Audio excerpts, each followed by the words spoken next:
My name is Nathan, and we are the Filmmakers Journey Roundtable. I'm just going to do a quick intro for the video because this is a live recording, but then we're going to hop straight into it, okay? Good evening to our audience, and welcome to a special live recording of the Filmmakers Journey Roundtable, a roundtable discussion where we invite guests from the filmmaking industry at every level to chat about our experiences and what it's like disappointing all our parents. I'm your host, Nathan Han, a not-so-young producer who decided to join the film industry at a much later stage in life with zero prior knowledge to the industry. So join me as we take a beginner's perspective into the wacky and wondrous world of filmmaking. Today, joining me is our two guests. First, Eric Tsang, a filmmaker with works such as Hong Kong Family, 1,000 Sales, and The Umbrella. Currently the program director of BFA in Acting for Global Screen at HKBU. Next, we have Mitchell Hamal, an actor, director, alumni of the BFA for Global Screen at HKBU, with films such as Tango and Kowloon, Church of the Pines, and Melting Pot. So, Eric, Mitchell, welcome to the show. Thank you for having us. Thank you for having us. Yeah. So, as our viewers might know, in all our episodes, the first question we always ask is, what is your favorite film? Now, it's a bit of a tough question, so I will start with mine. Our viewers will know that my favorite film is Shrek. It's very basic, but it's something that I watched as a kid to a point where I knew the entire film off by heart. I don't know it anymore, but I was obsessed with it. I loved it. But that continues to be my favorite film of all time. So, does anyone want to go first? One of my favorite films, I would say, is Yi. It's a Taiwan film by Edward Yan. It's like 3 hours long. It's also about a family, because my film is a family drama, and Yi is also a big one about family, about different generations of a Taiwan family. And it's so difficult to summarize because this is so thick. What it tells us is so complicated. But I just really love this film. I like how the director really basically telling us everything by telling the drama of one family. So that's Yi is one of my favorite. Yeah. That sounds very similar to Hong Kong Family. I hope I learned from him. Yeah, I learned from him. Yeah. Okay. And Mitchell? For me, it's very hard question to choose one. I would say maybe I live in the moment, so I'll try to say a more recent film, which recently I watched is Weapon. I don't know if you guys know, Weapon is a very recent horror film. I did quite well, and I really loved it. And another horror film I really liked this year was Sinners. I think most of you knows that. It's like original horror film, both of these. And yeah, I'm gonna go with that. Sorry, I want to add one more because we have a lot of ethnic minorities. I want to ask. I want to tell one of my favorite Bollywood film is Dango. I don't know why. I don't know why, because I think I was young when I watched it too, and that film has an impact on me about never giving up, and it is a very wonderful film. So yeah, I just want to mention that. Since you have just added one more title, can I add one more? All right, we're okay. There is a short film that I really love. That is actually the director is here. It's Bin Pin. Bin Pin's Melting Pot is really a great short film that I really love. So I just want to mention this. Yeah, also one of my favorite short films. Yeah. That's those movies are much better than mine. But I did hear. So I'm terrified of watching horror films. I can't watch them. But I heard great things. I get clips of Sinners, and it looks great. And I've heard from actually our director here. He really loved Weapons, and it was actually made by if anybody guys know Whitest Kids You Know, that sketch show back in the day. He's comedy, and he's just this comedy guy, and he ends up just writing. He's like the next Jordan Peele, which is quite interesting to see comedy people writing horror films. It's really fun. Okay, well, so today's topic, or this episode's topic, is actually quite interesting. It's about mentorship, and simply because we have a mentor and a mentee. But we'll get into that a little later down the line. I do want to actually ask you, Eric, can you actually tell me a little bit about the HKBU Acting for Global Screen program and what it sets out to achieve? Okay. Let me show you our program PowerPoint. No, but if I have to describe my program very briefly, we have like 3 features. First, screen acting. We are kind of the only undergraduate degree program in Hong Kong focusing on screen acting. So stage acting and screen acting is are just very different. So we focus on screen. And the second thing is about the keyword global, because now, Tony Leung, everyone knows Tony Leung, right? Recently his, European film is selected by Venice Film Festival. That's how far, Hong Kong actors can actually go. So that's our mission, and our, we want to encourage, no matter you are a local or non-local student, we hope actors from Hong Kong can have global visions. So this is our second features, and the final thing is we actors do not like writing essays, or they do not like study in general, except Mitchell. But then we hope that they actually not only study acting, not train, not only focus on the technical training, but also study, what performing art is, what we can do as a performing artist, what we can do for the community, what for the society, what.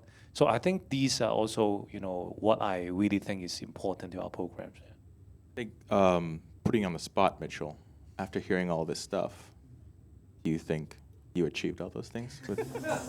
No. I'm joking. Sorry. Actually, I am still studying. I'm still studying these programs. And I don't know how to answer this, but I was studying before Eric was the director of the program. So there's a lot of changes, and also when Eric came, there's different things happen and different environment. But those principles he says they are all what it is to be there, to educate the actors, educate knowing these different elements of acting. For me, when I first went to this institute, I to be honest, I already think I'm a good actor. I'm like, I have that mentality. It's like, I'm so good. But after just few years into the course, I find out like what is acting and what is, like, if you learn the history of acting, and then kind of doubt myself a lot. And I still think that there's a lot of things to learn when you're an actor, because it's like you're being a human and trying to be a human. And there's so many theories, so many explanations, and all these education usually is not taught to any actor, or some actors don't feel like, oh, I need to learn it. It's just being human. But when you learn it, there's already different thought about this, different aspect about what is acting, and these kind of programs that teach actings are very, very, very important. Actually, that is a question that I had about this program. Is, with the advent of YouTube, all the information age, and I have this conversation with our colleagues in the filmmaking industry all the time, but is there a value for a formal education in art? Well, I didn't attend to any film school myself, so I believe that nowadays you can learn everything online. But the good thing of studying in a art school is about people. That's because if you watch a lot of YouTube videos to know how to edit, how to direct, and a lot of theories, but you have no chance to practice. But for filming, every time you collaborate with different people, so you never learn enough. So I think the good thing about studying in an art school is about people, about the environment, and about the opportunities that you can get, like visiting a film festival, programs like this. So I think, for the new changes, I think like we are embracing new changes like YouTube videos, so some new trend like that, or the reels. So that's why we introduced a new major elective this year. It's called the online content creations. Because I think being an actor now you have to.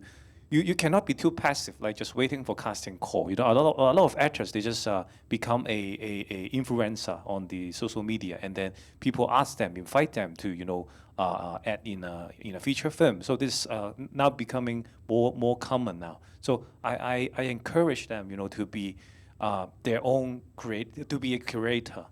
Be the content creator. You can create the content for yourself to perform.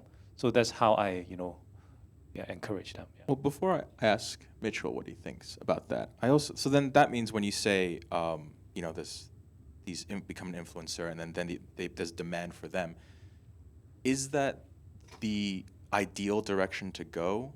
Because this essentially boils down to, we would rather have Kim Kardashian in our film than Gary Oldman.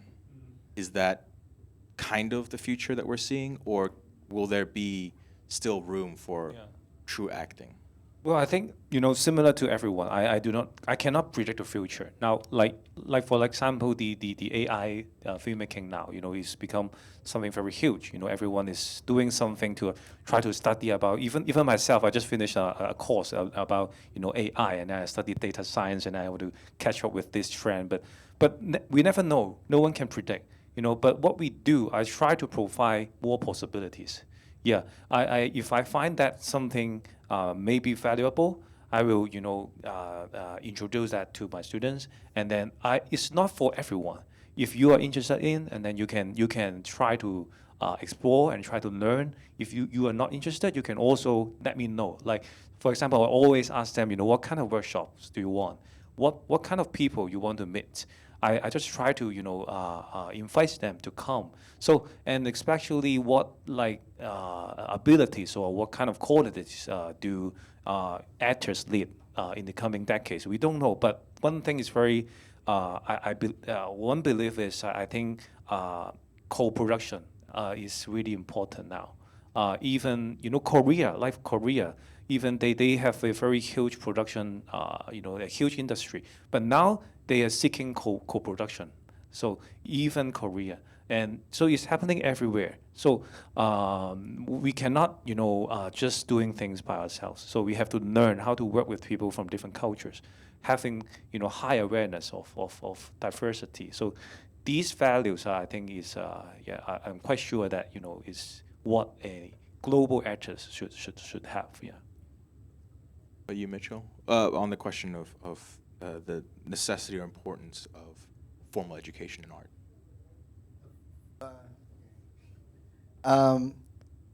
Obviously, I think it is important. In terms of necessary, I think it's different for everyone. It is must that everyone must have a formal art, but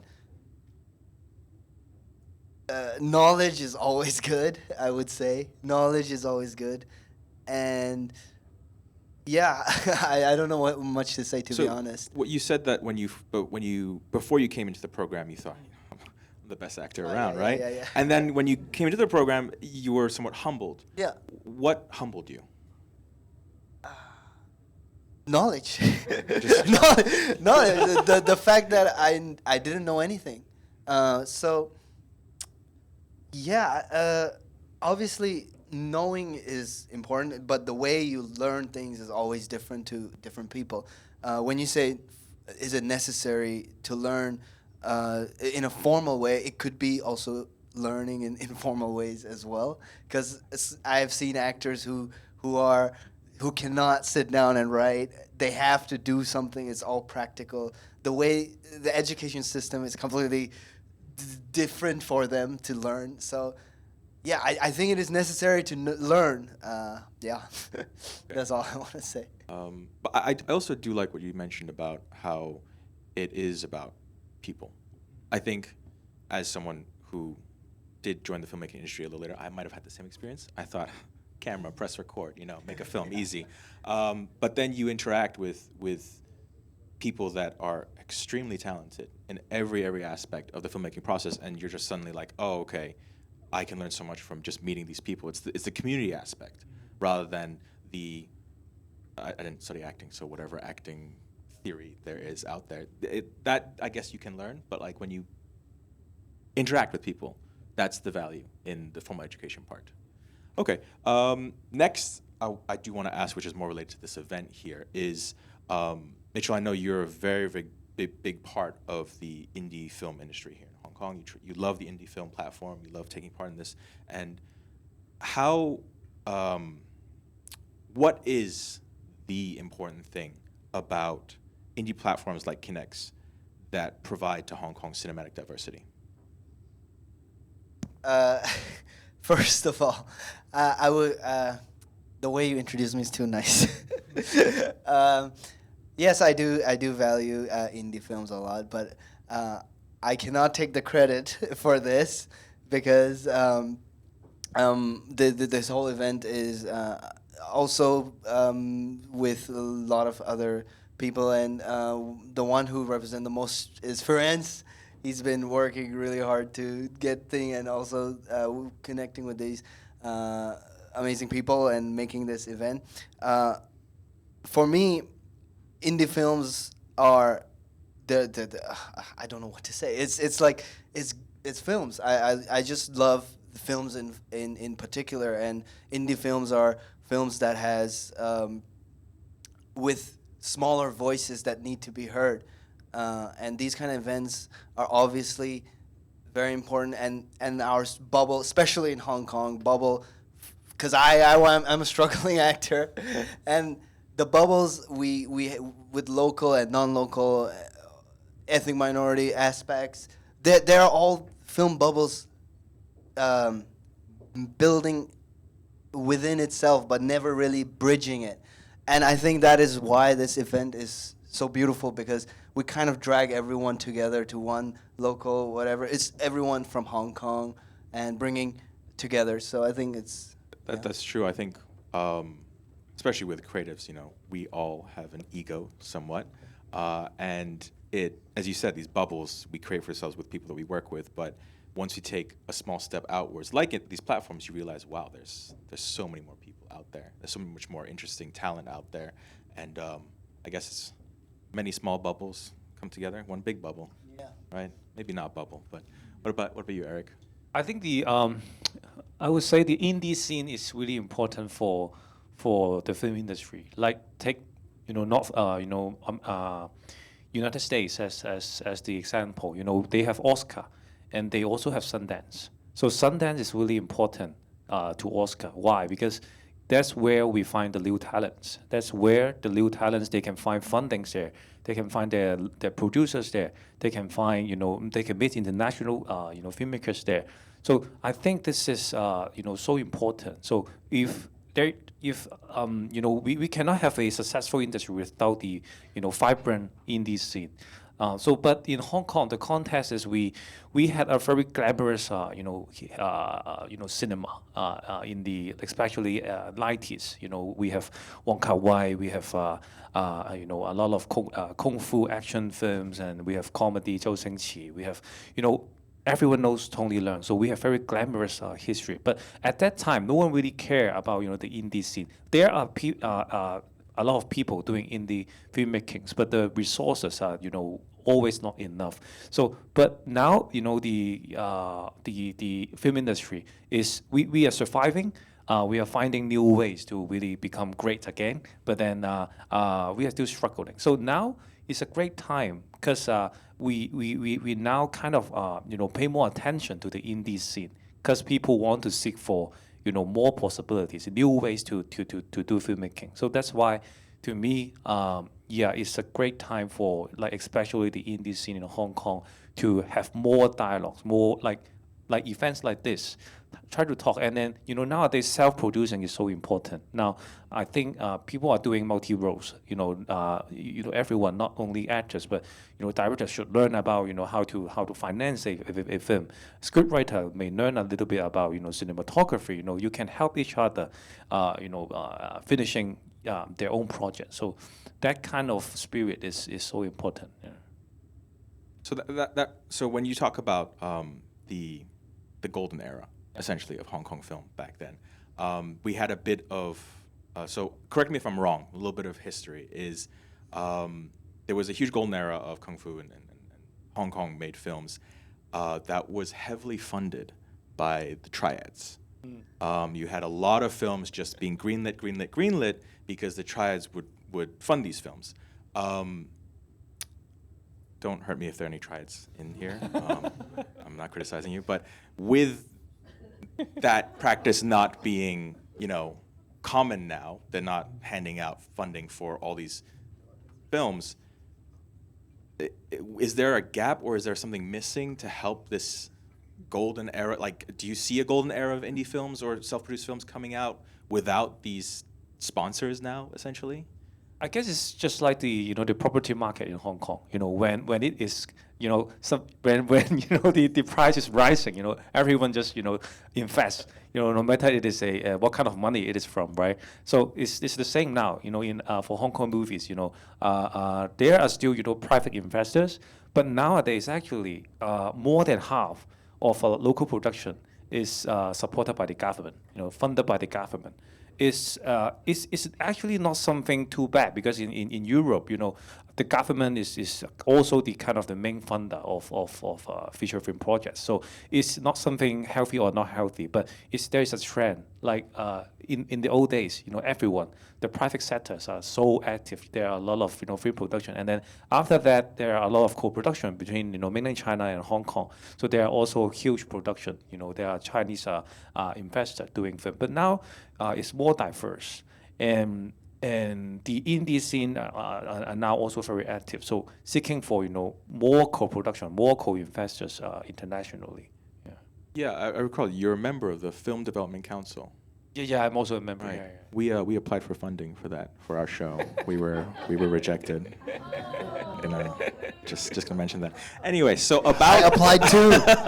So maybe we have a conversation later. But Mitchell, you as well. I mean, you as you mentioned, you're a struggling actor in Hong Kong. And do you think that there is a gap where all this funding and opportunity that was back then in the golden era film, is there a gap, or has it always been this rough? Is there light at the end of the tunnel, or is it doom and gloom? What do you think? I don't know. I think I'm too young to answer this. I'm somewhat of an optimistic person, so I always kind of believe will be a way, and I know the power of films and the power it does. Even indie films we watch, there's so much power in every film, what message they give, and I hope that can influence people to bring back, fundings and please donate. Please donate, whoever's here. Everyone worked for this festival just because of passion and just passion for films. And I know you guys are all over here to watch these films because you're passionate about films and how impactful it could be. And no one's earning. It's all just for passion. So please donate. I think you may share more about your recent project. I know because last year when I joined my university now, and he is one of the first students who tried to book me for a session to discuss about his own project. So at that time he wrote some synopsis, and then he made a deck, and then had a plan, and then want to discuss with me like a project that he want to do. It is not part of any courses, but just something he want to do. And then yeah, you may talk about this because recently you also apply for a short film fund, and then although it is not a winning project, but there are some achievement. So you may share about this. Yeah. Well, that's kind of it, to be honest. I had I was working on a project that I really wanted to direct, and yeah, I end up writing the story, and really wanted to make this film. I still do. I first went, since I heard there's a new director in our program, I'm gonna ask him for the fund right away. So I went to pitch him, and he recommended me to pitch to other film festivals, and I did went, and yeah, got we were like top 10, but we didn't really get the funding, but it's still something we're working with passion, and yeah. It's actually not easy to become the top 10 because there are thousands of submission. So and they're sponsoring, like I forgot it is 300K, right, for each winner, I'm right? not. I forgot. Yeah, 35. Yes. Are you one of the winners? No, he's my partner. Yeah, so I think he is really humble, but it's really not easy for especially a student, to become the top 10. So so that's why I think you have to keep practicing, how to pitch what you want to do to everyone for different decision maker, different people who are giving fund, because after all there is always not enough fund, because there are always a lot of people who want to get the funding to do what they really want, but you have to learn how to how to present your project. Yeah. I mean, this is a little off topic. You mentioned about this project. Is this a project that you intend to act in or direct in? Yeah, actually, I had a bigger project in mind, and that bigger project, I know I'm not gonna get funding right away, and it will take a lot of time. So I made a smaller project that could, if funded, I wanted to make it best as possible, and I wanted to direct it, and also self-act in it as well. So. Okay, Yeah, because I'm curious with the, again, a little off topic from our topic of this Sure, session, sure. but as someone who both acts and directs, which one's more enjoyable to you and which one is more difficult? Could you share the parallels between acting and directing in your experience? Well, to be honest, I haven't directed a lot as I have acted. Definitely because I love acting much more, and the reason why I started directing is because I am trying to find myself a job to act. So I end up directing some of my own films, and I have directed other people as well, my classmates. And sorry, the question is whether it is harder to. Well, okay, which one do you prefer better? Acting, obviously. Acting? Yes. What about acting is more preferable to you than directing? I think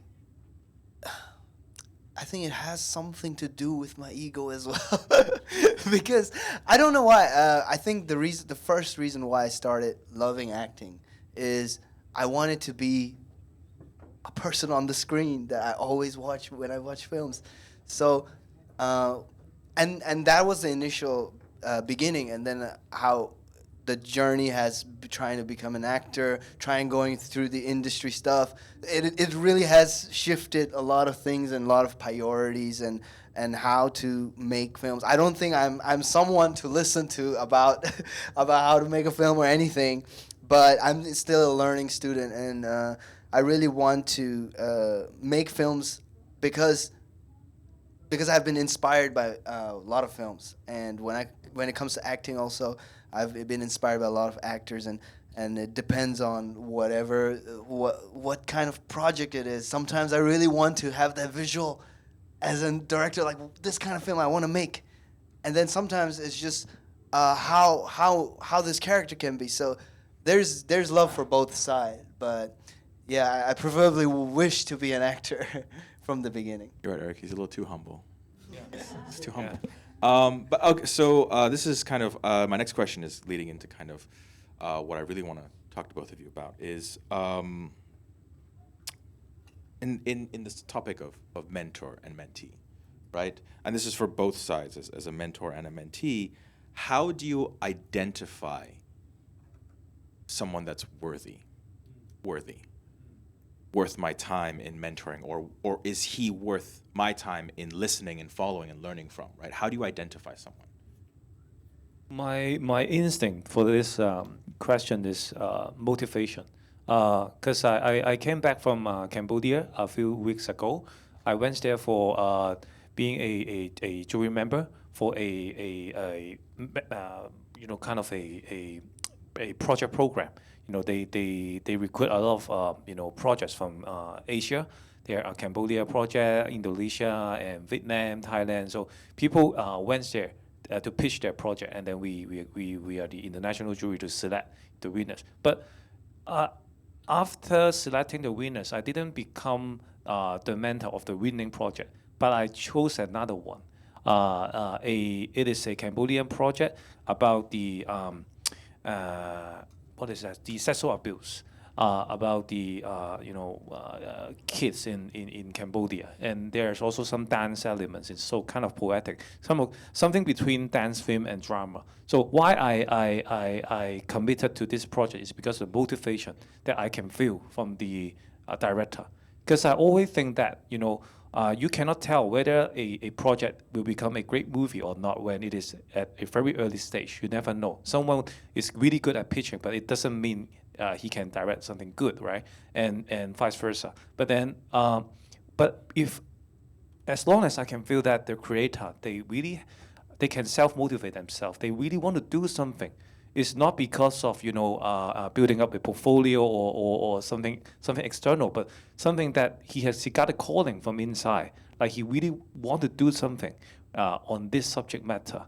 So when I can feel something like this, I will be in. I will choose to if they find me helpful, so I will try to help. Is there like maybe like a balance also? Like, what if someone's just super passionate, has no talent? I'm okay, cause yeah, I have another experience in Indonesia. Like the director did really bad in terms of pitching, and he really is not in terms of professionalism or technically it is not ideal. But then I can feel his passion. So what I did is if because I always think that if you decided to help someone, it's not because he is already someone really great, right? It's that you think that you can help him to become someone better, and then so he can do something meaningful to the world. So for me, I just keep introducing people to him, recommend him to please watch this, please consider this, and then I just give him a lot of insights, and then he become more mature and become a more independent artist, and then finally he is now already finished shooting, doing post for his short film. So I really enjoy this kind of process. Yeah. That's a much better way of thinking than I was thinking, where you want to select someone who can make you famous. Or like you can say, I mentored Steven Spielberg. No, that's the wrong way of thinking. Sorry, yours is much better. Okay, Mitchell, as a mentee, when you're looking for someone, because all of us in the creative space, when we're looking to grow and evolve, we have to try and find these people that can help guide us. It's one side of it is to see as a mentor who's worthy, who's capable, but also I think it's important for mentees to choose the right person to guide us. And how do you find, or how do you select people and go, hey, that person's worth my time, that person probably won't teach me much? I think I'm gonna sound very similar like Eric. It is very driven by passion as well. I guess we have to kind of feel it in a way.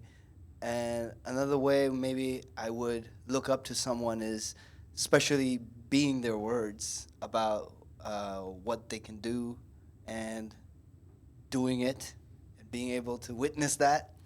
And yeah, I think that's kind of it. Like something that proves that, it is like there's a proof that, he is he can do what he says he can do. So I guess that's kind of it. To both of you, have you ever had a mentor or mentee where halfway through you're like, this guy's, both of you, like, you've had a mentee, someone that you were mentoring, or you've had a mentor where you're kind of like, I made a wrong choice. I don't think this person has got it. Has there been ever that experience?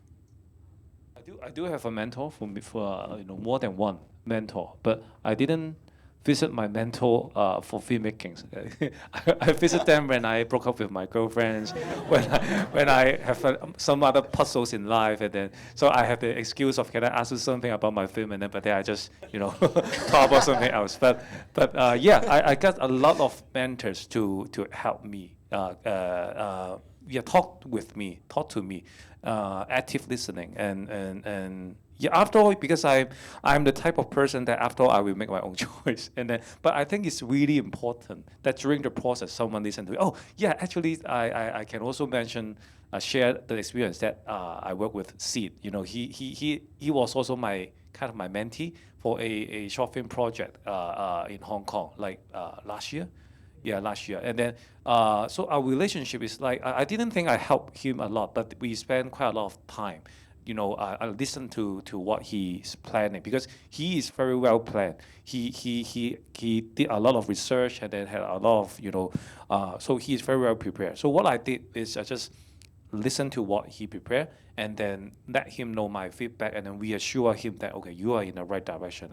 And yeah, I didn't really give him a lot of really assistance, but then I think time is something that maybe I can I think so. I think as long as you spend quality time between mentor and mentee, there will be that is the gist about mentoring. Yeah. What about you, Mitchell? I mean, have you ever? I'm curious is about have you ever experienced a mentor where kind of through the learning process you were kind of like, I don't think this person's the right person for me. If he's in this room, you don't have to say the name. So, because when you say mentor and mentee, I'm very not familiar with this wording because very few mentors that officially mentors assigned as mentors. More like people that you want to listen to, you want to learn from. Maybe someone that you identified as, okay, this person, I'm very interested in him teaching me. After a while, you're like, okay, he's all talk. I don't have any Everyone's comments wonderful. on that. Everyone's been great. Let's say everyone's it's been a quite great. nice world. Yeah. Okay. It's All a right. quite nice world. Okay, so another question leading off from that is when you have a mentor, someone you look up to, or when you have a mentee, when is there a time where it's time to move on? Okay, I've taught you enough, or okay, I've learned from you enough. I'm ready to move upwards or move away from you. Or do you ever move on?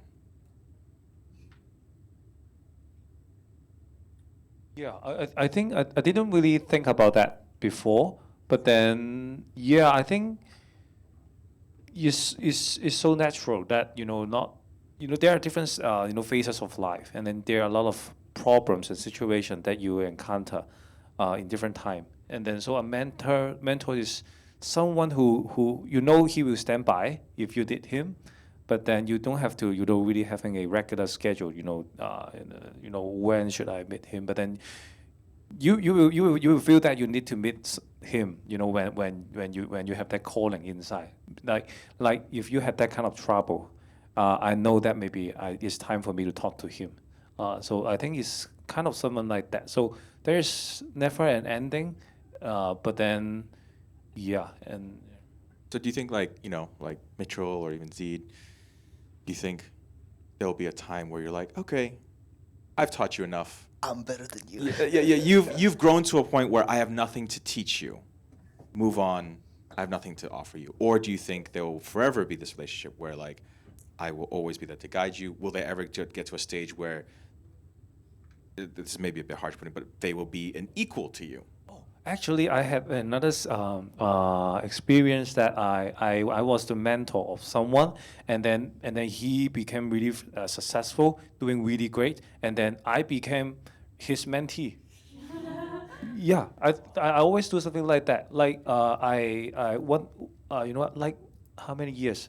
Many years ago, when nowadays everyone have the DJI, the drone, the thing. When it is not that common, when it is just newly, introduced to the filmmaking or to the world, and then I encourage a film student who is graduating and who had, he find himself not really talented in directing, but then he is a little bit interested in playing with that drone. So I hired him as an intern, and then I kind of, encourage him to do a lot of drone shooting, and then after a few years, he became a professional drone operator, a licensed one. Nowadays, it's really, a very attractive, job, like being a licensed, drone pilot. And he find his interest. So now, whenever I have questions about, drone shooting, those kind of technical thing, I will consult him. Can you teach me how to do things like that? What does that feel like, the dynamic of, do you feel that switch of as a mentor, mentee, and then suddenly other way around? Do you feel that difference? Not really, because yeah, it's just another person who you want to talk to, and then there's something that we can share, and then I don't really care about who is really the mentor and mentee, but someone you really want to exchange ideas with, and then who doesn't really mind, having conversation, and then just go with the flow, something like that. Yeah. I'm starting to realize you're a better person than me. Can I say, I think it is kind of like a relationship with a parent, because maybe when you're the younger one, or when you have interest at that time, and then you grow up, and some things that new generations can adapt more faster, because the older generation has different fixed, or I wouldn't say fixed, but more expert in the other area, then the newcomers could have a different aspect to different things, and it kind of becomes like a parent who's trying to learn from their son, or like my dad and me. He knows a lot of stuff about the real world, but for me, I'm better at internet. So it's like it becomes that relationship. So I think that's where this would go. That's much more digestible for me. I think understanding it as, well, you first also have to be like humble enough and open to being vulnerable to admit that, okay, there's some knowledge gaps that I have, and to consult the younger or the previous mentee. Before I just thought, be careful as a mentor if you're cruel to your mentee. If they end up becoming famous, they might return that back on you. I'm learning a lot of things from you, Eric. So I want to take a step back, and one thing that I wanted to hear from both of you is more about the Hong Kong film community, or the filmmaking kind of industry. Could you tell me one thing that is a really big pain point or a problem with Hong Kong's filmmaking industry? Indie, high budget, whatever it is. And then after that, after we trash Hong Kong a bit, I think I'd like to also hear about what is Hong Kong's unique selling point. What do we have that other film industries globally don't have or lack? Mitchell, this is the time for you to answer first, if you don't mind. Okay, I'll give it a try. If I go see a Hong Kong film right now, maybe, ironically, it could be the lack of diversity that Hong Kong has. There's a lot of different type of people in Hong Kong, and the commercial films, or most of the films, always focus on what is local. But local, this word is also very dynamic in Hong Kong, because Hong Kong is kind of like a melting pot. Yeah. So maybe I would answer that, because I think both questions you asked is kind of I think it could be relevant, and I think because today also the theme is Hong Kong and diversity somehow, and I think if Hong Kong really cherishes, Hong Kong film industry really cherishes all the culture that is in Hong Kong. That is one of the Hong Kong's unique point. So yeah, that's all I want to say. I think so too. Yeah, Eric. I do not have a great answer to these questions, but because I always travel to different film festivals around the world, and what I can feel about the Hong Kong community is we are a kind of international cities. We have people from different backgrounds, but our culture, the majority is also the local, like me, like speaking Cantonese, having not really the same, but then the similar sets of interests or something that you want to do. You can meet interesting people, but not too many weird people or crazy people. It's not diversified enough, but we hope we can be international. We hope we are a very diversity, but the reality is kind of not like this. Like, for example, there are a lot of like film events in Hong Kong, but then how many of them are in English? Like, this is also a problem. So that's why I appreciate programs like this.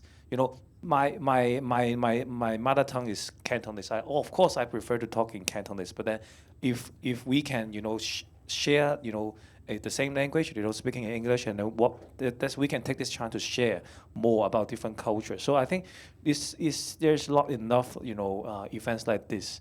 Like take London, New York, for example. They are more diverse in terms of cultures, but we have the advantages of infrastructure. We have a great history of the film industry, and we have great artists, but we have always not enough platform or occasions or networks for talented people to meet and to talk, to have dialogues. Nowadays, Hong Kong people, especially after the COVID, we always like staying at home. So it's difficult to really exchange ideas. So that's my impression. It's more about I don't know, is the habit or the cultural thing about Hong Kong. That's actually you made that point about the English film festivals and how you don't have as much here. That leads me to think about. Oh, tell me if I'm wrong, but is there somewhat of a gap? I feel it as in video production kind of world professionally, there is somewhat of a gap between English-speaking kind of crews and filmmakers and then the local filmmakers. I know they exist, they know we exist, but I rarely cross paths with them. And is that a problem? Is it something that needs to be bridged? And on the topic of mentoring and finding people to learn from, do you think that's something that we should try and bridge, or we leave these kind of ecosystems to themselves to grow and thrive individually? What do you think? My Cantonese is terrible. I find myself, I know Sing Zhao Tao Mai, that's it. I think it's that's something we cannot force to change, but we can be the one to start the change. Like because when it comes to shooting, of course the directors or the producers, they will prefer to work with people that is he feel more comfortable or what he prefers. So we shouldn't force someone to you must have to hire someone who is a foreigner who speak in English, and then that's show how you value diversity. It's not working like that. But if you keep an open mind that somehow you can also find a lot of different people in Hong Kong as well. Even you are doing local production, whenever you think of hire a cinematographer from France, why not you try to ask around in Hong Kong, the community, whether there is someone like having similar background, but he's from Hong Kong. There's some mini thing that we can do. I'm running a platform called iCatcher, global, and then that's where I try to do something, building some platforms, some programs to try to connect people, and then try to provide a platform, for them to connect and then see if they will collaborate, for the future projects. Yeah. Right, Mitchell, in your experience, I mean, have you worked with more local productions or local people? Oh, I have to think about that. I feel local is a bit of a racist word. I watched his short film in which he spoke in Cantonese. Oh, how's Tango that? in Cali. Yeah, it's a kind of, is it a graduation project for me? That's Yeah. funny because Yeah. I would say that it's a local production, but it's not. They are London school film, and they came to Hong Kong to shoot a localized Hong Kong film, and they cast me, who doesn't speak Cantonese. I'm so happy for it actually because I get to play a character, and yeah, I don't. When you say did I work in local production, I can't think. Now, right now, I cannot think because I'm bad at memories. Is it an ecosystem you want to be a part of, or Oh, you kind of yes, want to thrive? I would definitely. The earlier question you asked is like, do you want to bridge local and non-local community? Yes, I wish that is the outcome of like. I just want the film community to be one, and it's easy for everyone to talk to each other. And obviously, I understand like you cannot force them. Like, okay, come together. That is gonna have another set of problems where you force diversity. And yeah, I wish that one day the community, a film community, knows each other well. And it is this the film world is so fragile because everyone here are either broke or I don't know. It's very fragile, and I think we really need to know everyone to support each other.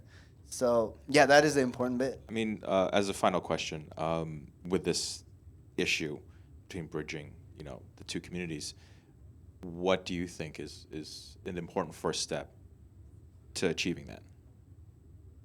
The second Kinex Festival, Film Festival. Perfect. Anything from you, Eric? Another podcast. Yeah, I thought today you will ask me questions about my films, but then I feel really more than happy to talk with you guys about community, about mentorship, about the culture thing. I think it's really more important than talking about films. So I think this kind of conversation, there should be more like conversation like this. I always enjoy doing dialogue than doing a kind of a master class, and then you just giving a lecture for 1 hour, and then there is no interaction. But then, and if we can have time next time to really interact with the audience and then listening to more perspective, that will be really great. So yeah, Filmography is too long for me to waste time praising you too much. I'll praise you later after this whole thing. But yeah, so I'm just going to, with the audience, just bear with me for a moment. I need to do a closer for this video. But that is all the time and questions that we have. I want to thank our guests for taking the time to come on the show. I want to thank our crew who made it all possible. I want to thank our audience for sitting with us and bearing with us for this period of time. And as they say in the film industry, that's a wrap. See you next time. This is Nathan Han from the Filmmakers Journey. Oh, and finally, sorry, I would also love to thank Kinex Film Festival for making this all happen. Honestly, this would not have happened without them putting in the time, blood, sweat, and tears into setting up this whole platform. I saw Nasful crying, so there are tears. Okay, well, thank you for joining us. Yeah. thank you.